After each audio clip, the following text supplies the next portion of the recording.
Guess what? This is Law & Order SVU, Season 3, Episode 5, Tangled. We open up to a group of drunk friends creeping into somebody's house. They're giggling and shushing each other, and they hear a noise. Peyton?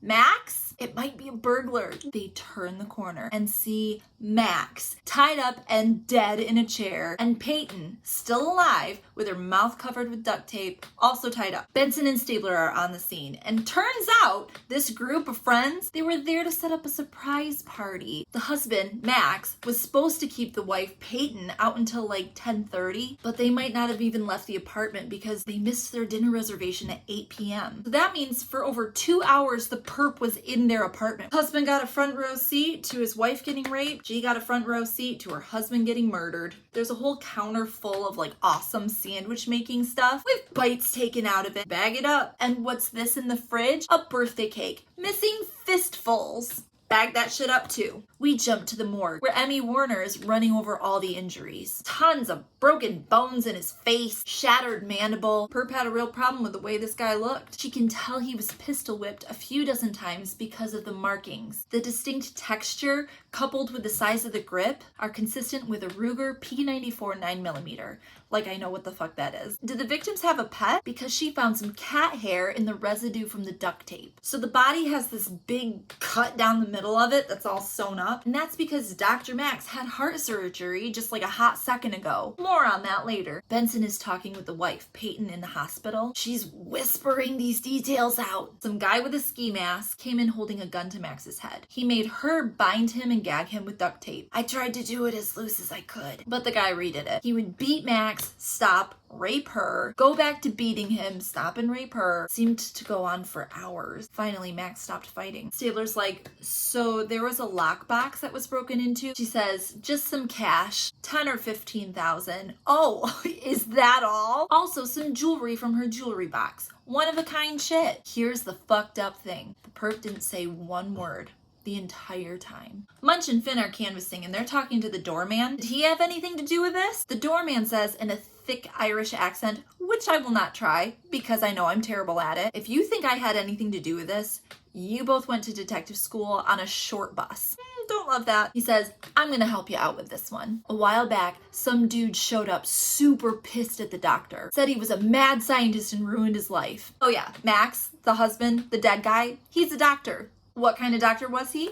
He was a urologist. Ah, dicks! Benson and Stabler pop on over to the hospital, and while they're waiting to talk to the chief urologist, they talk to this nurse or secretary person. Her name is Laura Todd, and she tells them Max was the best surgeon that they had. He did have some problems with one dude about some clinical trial. Clinical trials for what? Yep, impotency. His name was Martin. Just then, Dr. Carr comes out. He's a very busy man. Benson and Stabler have to walk and talk with him. This guy has like a Bill Nye the Science Guy fucking bow tie, so our red flags are already up. Dr. Carr said that Max was specializing in sexual dysfunction and was doing a clinical trial on like a topical cream, some nitric oxide analog. They bring up Martin and Dr. Carr gets real shifty. I cannot comment on this case. No biggie because that secretary nurse, she found the file and made copies for Benson and Stabler on the way out. This pissed off patient's name was Martin Welker. Back at the precinct, Huang is profiling his cute little butt off. He thinks that the killer was a sexual sadist. He needed to inflict pain to stay aroused for the dirtiest glasses. On top of that, this motherfucker was taking snack breaks, so you know he felt comfortable. Huang says we're looking for somebody who has a history of invading other people's rights. Aggressive sex, fights, drugs. Benson and Stabler walk in and say, hey, we've got not one, but 2 files on this Martin Welker. One is from the hospital, one's from us. So this dude was doing this dick study for like 12 weeks and then he stopped abruptly when he got arrested for attempted rape.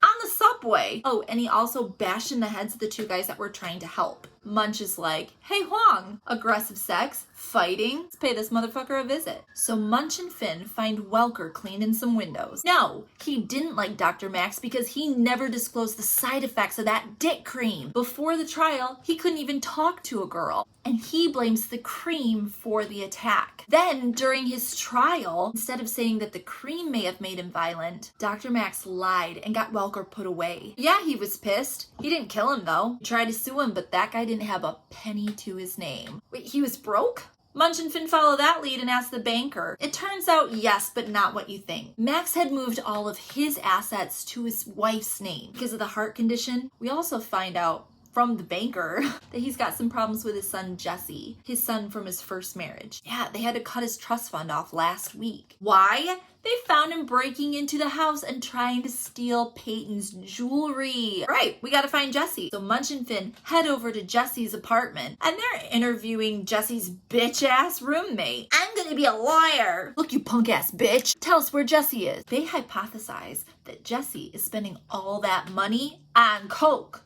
but they're wrong. Because you know where Jesse is? He's betting on the ponies. They pull him away from his betting and start grilling him. Huang is watching. Well, he's a compulsive gambler. The lack of impulse control lines up with the overkill. Huang says to Stabler, do you gamble? Only with birth control. Remember, because he's a dad. In the interview, Jesse admits, yeah, he's been gambling since fucking forever because his mom and stepmom got him into it. They're at this charity, go do the craps table. They're at this charity, go bet something. Now he's $100,000 in debt and his bookie's probably gonna fuck his legs up. This bookie, you think he'd go after your parents? No, man, it's a first name only business. All right, where were you Tuesday night? Just then, a lawyer pops her head in, cuts the interview short. What? Jesse never asked for an attorney? Nope. His biological mom did, though. Gotta go talk to this bitch. And on the way in, we find out that Martin Welker, his DNA, cleared him. So Jesse's bio mom is in there. She is a rich piece of work. She hates Max because she put him through medical school and then he fucking left. But she's not the only bitch who resents him. Peyton definitely did. How so? Well, ever since that heart attack, he's been boning everything that moves, including, but not limited to, his boss's secretary, Laura Todd, the one that we talked to. So we go back and talk to her again. All right, Laura Todd, what the fuck? She says she wasn't sleeping with him at the time that he was murdered. He was sleeping with Judy Trahell over in radiology. Okay, Judy Trahell in radiology, what the fuck? Yeah, we had a fling, but after me, he was boning somebody else. His wife found out, came in and bitch slapped that girl. Okay. We're back at the precinct and Jesse's DNA has cleared him. Wise Finn says, one door closes, a window opens. Check out the logs from the Vic's phone. There was like 1,000 hours in the last month of his life to a number that belongs to Laura Todd. This bitch keeps coming up. So they head over to her apartment. There's blood on the door and it's unlocked. Benson and Stabler draw their guns and head in. Laura, yeah, she's there, tied to the bed, duct tape over her mouth. Benson talks to her in the hospital. All the details of her rape sound suspiciously familiar. Okay, I know you're a victim, but you were boning that Dr. Max, right? Okay, fine. She says that his wife, Peyton, found out at the very end of their relationship. In fact, she showed up at her apartment. You don't stop fucking him, I'm gonna ruin both of our lives. When was that? Just 3 days before his death. No biggie. So the whole team is weighing out the case. Is Peyton the victim or is she a vindictive wife? The rape kit isn't back from Laura Todd yet, but here's something we found. Cat hair on all the victims. Okay, so has any of that jewelry surfaced? Not yet, but if Peyton staged this, it might still be in the apartment, which is still a crime scene. So let's just let ourselves in and go look for it. Craig is like, no. Remember, these people are rich, so we have to do things by the book. I mean, that's pretty problematic, right? They need probable cause, so they head to the bank. They find out 2 bits of information from this tiny little murder she wrote lady who works there. 1, Peyton came in just a couple of days ago to get a Tiffany fucking necklace out of her safety deposit box. 2, she took more than $10,000 in cash out of her account 8 days before the crime. Munch says, you can never be too rich or too thin. Okay, I don't know what the fuck that's supposed to mean. $10,000. I don't know if that's enough for a hitman, but it is enough for a warrant. Let's go. We go to search Peyton's house and guess what's there? All the jewelry. They bring Peyton into the precinct and walk her right past Laura Todd, which pisses her off. Why is that woman sitting out there? Cragen's like, cause she was raped. Probably by the same dude who raped you. Now, why did you take out $10,000? I hired a private investigator. Yep.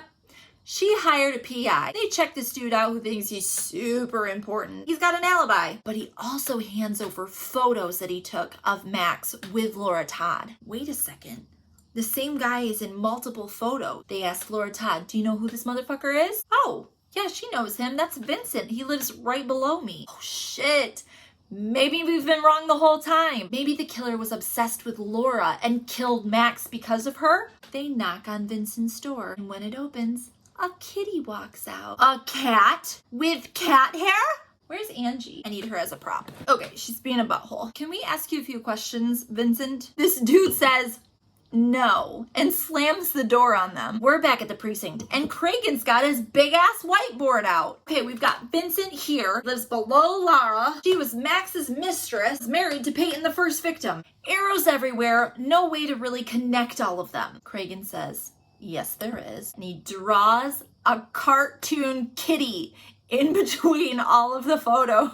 Cabot's like, great picture, Cragen, but that is circumstantial at best. We have to prove that the hairs came from the same cat. So Munch and Finn head over to collect this cat. Her name is Cleo. Bunch of Keystone cops walking through there. Finn's like, here, pussy, pussy, pussy. And that's on primetime. Like, my talk to text even censors that. But there she is. And holy shit, she looks exactly like Angie the cat. Benson and Stabler show up at Laura Todd's house. What the fuck? She's got new bruises. It was Vincent. He's very possessive. They convince her to head over to a woman's shelter. Over at the lab tech is pissed. It's been a huge fucking pain in the ass. Fucking cat hair. Fucking dealing with cats. Okay, well, how long do we have to wait for the result? I got your fucking results right here. Fuck cats. Yep, it's the same cat. It's all Cleo. They head back over to pick Vincent up, and as they're walking up to the door, they hear a gunshot. Open the door.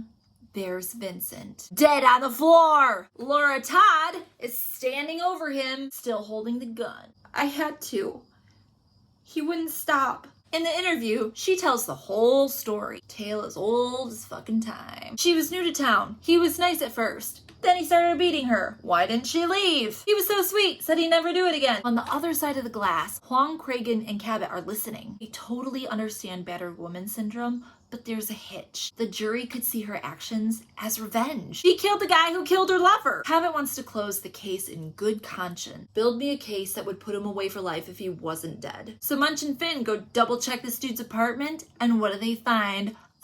Homemade porn. Laura Todd comes into Cabot's office just to sign some paperwork. Oh, and one more thing. He pops on the tape that they found, and it wasn't porn. It's Laura telling Vincent the details of the crime, what he's supposed to do. He loved you, but he did not trust you. In the tape, you can hear her telling Vincent to kill Peyton, asking if it was worth $15,000. But there's a twist on the twist. Laura says, where do you think I got the $15,000? Who do you think hid the jewelry? And in the last scene, they have to tell widowed wife Peyton that her husband, Dr. Max, set up the whole damn thing. He wasn't supposed to die. You were.